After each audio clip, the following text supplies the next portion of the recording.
Pada zaman dahulu kala, hiduplah seorang anak bernama Lamuelu. Ia memiliki ikan peliharaan bernama Jinande Terek Momongan. Di sebuah gubuk yang sederhana dekat sebuah sungai, tinggallah Lamuelu dengan ayahnya yang sudah tua. Ibunya sudah lama meninggal ketika Lamuelu masih kecil. Karena ayahnya sudah tidak mampu lagi bekerja, maka Lamuelu lah yang mencari nafkah untuk mereka setiap hari. Lamuelu setiap hari memancing ikan di sungai. Lamuelu menjual sebagian dari ikan tangkapannya di pasar, lalu sebagiannya lagi ikan itu dimakan bersama ayahnya. Suatu ketika, sepertinya hari ini adalah hari keberuntunganku. Loh, kemana semua ikan-ikan itu pergi? Kenapa tiba-tiba menghilang begitu saja? Namanya memancing, harus benar-benar bersabar. beberapa saat kemudian, ternyata hanya ada ikan kecil, tapi Lamuelu merasa sangat menyayangi ikan tersebut.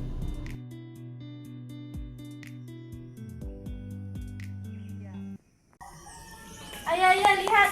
Walaupun ikan ini masih kecil, tapi indah sekali. Wah, ikan yang unik sekali. Baru kali ini ayah melihatnya. Sebaiknya kamu memeliharanya saja. Baik, ayah. Lamuelu segera memasukkan ikan kecil itu ke dalam gentong air. Keesokan harinya, ikan kecil itu sudah sebesar gentong. Lalu, Lamuelu memindahkan ikan itu ke dalam lesung. Ketika keesokan harinya, Lamuelu sangat terkejut. Ikan tersebut sudah seukuran lesung. Kita tidak punya tempat lagi untuk ikan itu. Sebaiknya kamu melepaskannya saja ke laut. Baik, ayah.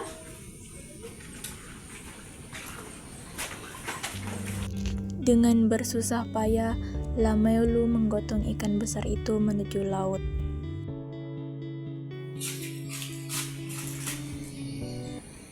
Nah, ikan, sekarang kamu sudah punya rumah seluas samudra. Sebelum kamu pergi, aku akan memberimu nama Jinande Terek Momongan. Setiap hari aku akan memberimu makan. Jadi, ketika aku memanggil namamu, datanglah kemari. Dengan riang gembira, ikan yang telah diberi nama Jinande Terek Momongan itu berenang ke dalam lautan yang dalam. Setiap hari, Lamuelu memberi makan ikan itu. Setiap kali Lamuelu memanggil namanya, ikan itu akan segera datang ke pantai. Jinande Terek Momongan, kemarilah, aku datang untuk memberimu makan. Hingga suatu hari, 3 pemuda kampung mengintip apa yang dilakukan oleh Lamuelu.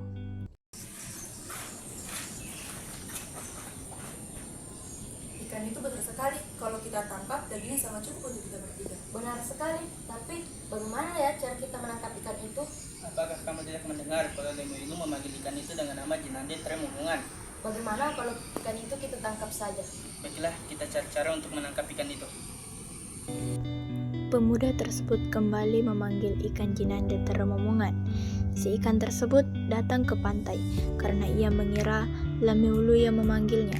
Si ikan pun hendak pergi setelah mengetahui bukanlah Lamuelu yang mengambilnya.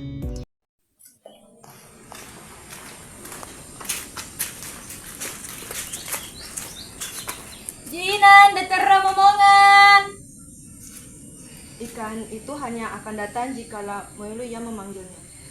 Begini saja, kamu memanggil ikan itu sekali lagi. Lalu kami berdua pergi dan menyiapkan tombak.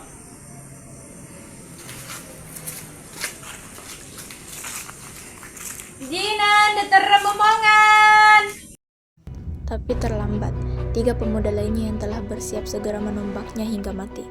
Karena Jinande Terek telah tertangkap, para pemuda itu langsung menyantapnya di tepi laut. Lamuelu yang sedang berjalan menuju laut tak sengaja mendengar percakapan itu dan terkejut. Apa yang sedang kalian lakukan? Hahaha, kami baru saja menangkap ikanmu. Hah? Mengapa kalian memakan ikan kesayanganku? Karena dagingnya sangat besar. Dagingnya sangat cukup untuk kita dimakan. Ini durinya buat kamu saja. Hahaha. Lalu, Lameulu pun mengubur duri ikan tersebut di halaman rumahnya. Keesokan harinya, Ayah, lihatlah keluar. Ada pohon aneh yang tumbuh di tempat aku mengubur duri ikan itu. Sungguh Tuhan yang Maha Kuasa. Ayah, lihat, apa yang berwarna kemilauan di pohon itu? Nak, lihatlah, ternyata pohon itu berbuah emas permata. kehidupan Lameulu dan ayahnya yang sebelumnya serba kekurangan, kini sudah berubah. Pohon yang berbuah emas itu menjadikan Lameulu dan ayahnya paling kaya di kampung itu. Namun, kekayaan tidak membuat mereka berubah sifatnya. Mereka tetap rendah hati dan suka membantu sesama, termasuk kepada 4 pemuda yang telah membunuh ikannya. Pesan moral dari kisah Lameulu adalah menggambarkan kekuatan kebaikan dan keberanian dalam melawan ketidakadilan. Kisah ini mengajarkan kita untuk berani berjuang untuk kebenaran, mengutamakan kepentingan bersama, dan menghargai nilai kearifan lokal.